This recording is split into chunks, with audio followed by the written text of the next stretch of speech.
நண்பர்களே, இடைக்கால இந்திய வரலாற்றில் பிராமணர் அல்லாதோர் மீது மட்டுமே வசூலிக்கப்பட்ட வரியான விஸ்ட்ரி என்பது பற்றி அறிவோமா? விஸ்ட்ரி என்பது பண்டைய மற்றும் இடைக்கால இந்தியாவில், குறிப்பாக குப்த பேரரசின் போது ஒரு வகையான வரி அல்லது அரசு பங்களிப்பாக செயல்பட்ட கட்டாய ஊதியமில்லா உழைப்பை குறிக்கிறது. சாலைகள் மற்றும் கோட்டைகளை கட்டுவது போன்ற அரசு அல்லது நில பிரபுத்துவ திட்டங்களுக்காக விவசாயிகள் ஊதியமின்றி வேலை செய்ய வேண்டியிருந்தது. ராஜுகாக்கள் என்போர் நில பதிவேடுகளை நிர்வகிக்கும் அதிகாரிகளாக இருந்தனர். அந்த பாலாக்கள் என்போர் எல்லைகளை பாதுகாக்கும் எல்லை காவலர்களாக இருந்தனர். பாக் என்பது நில வருவாய் அல்லது விவசாய விளைபொருட்களில் அரசின் பங்காகும். முதன்மையாக விவசாயிகள் மற்றும் கைவினைஞர்களை பாதித்த இது உள்கட்டமைப்பு மற்றும் கோட்டைகளை கட்டுதல் போன்ற பொது பணிகளுக்காக பயன்படுத்தப்பட்டது.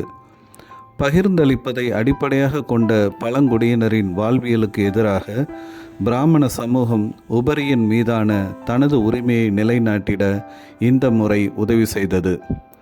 குப்தர் காலத்திய சில பதிவுகளில் வெட்டி என்று அறியப்படும் இது அரசுக்கோ அல்லது நிலப்பிரபுக்களுக்கோ ஒரு கட்டாய சேவையாக இருந்தது.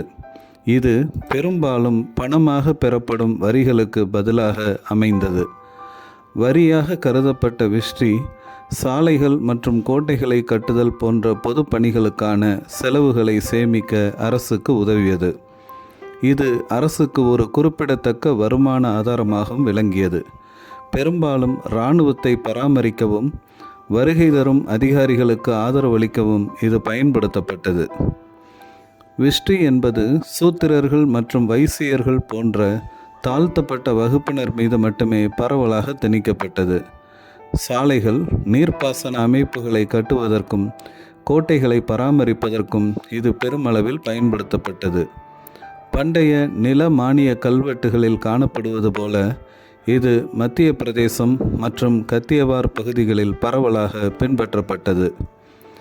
வேத ஜோதிடத்தில் விஸ்ட்ரி கரணம் அல்லது பத்ரா என்பது புதிய திட்டங்களை தொடங்குவதற்கு ஒரு எதிர்மறையான அல்லது அசூபமான நேரமாகவும் கருதப்படுகிறது. இது இந்திய வரலாற்றில் திணிக்கப்பட்ட பொருளாதார கடப்பாட்டின் எடுத்துக்காட்டாகவும் இந்திய ஜோதிடத்தில் ஒரு சாதகமற்ற காலப்பகுதியாகவும் அமைவதையும் குறிக்கின்றது. நன்றி. தொடர்ந்து இணைந்திருப்போம்.